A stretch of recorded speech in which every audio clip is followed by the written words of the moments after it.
Google may be close to reaching human-level artificial intelligence.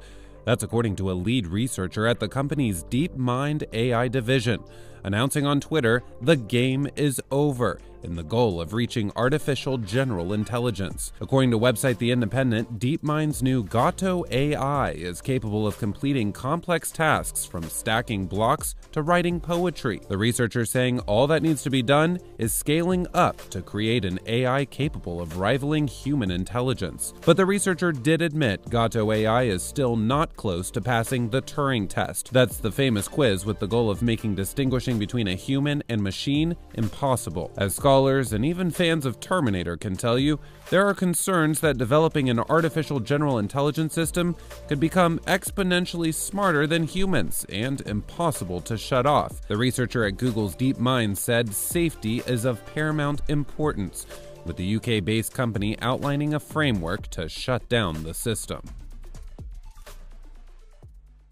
Well, now it sounds like something out of Space Odyssey, iRobot or Westworld. Artificial intelligence that's become so smart it's developed a mind of its own.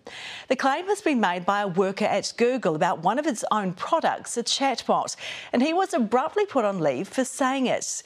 The employee says Google's LaMDA technology is sentient, with a mind similar to that of an 8-year-old child. Google has dismissed the claims.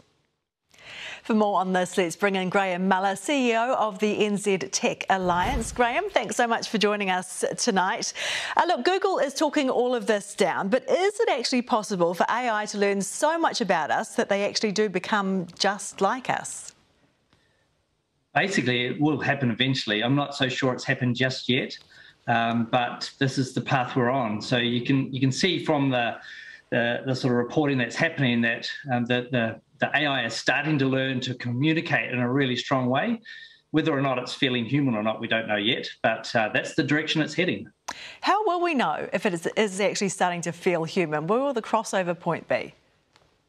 That's a really good question. There are some tests which they've been talked about for a long time about whether they can do things in ways that only humans can do. So the scientists will be kind of watching that. But I think what was really interesting about this one is that the AI, basically just a chatbot, was starting to talk as if, according to the reporting, as if it was feeling emotions. Now, that's probably more about how it was programmed to start thinking about what we might want to hear than actually feeling emotions, but it's sort of heading that way pretty fast. Okay, you talk about this being the path that we are on. How long is that path? What are you expecting over the next 1 to 5 years? Well, about 5 years ago, the pick by a large group of scientists was that by about 2045 to 2065, I know it's quite a big gap, that AI would reach sort of that sentient level, or reach a level where it can be what's called general AI. It can do things that all humans can do.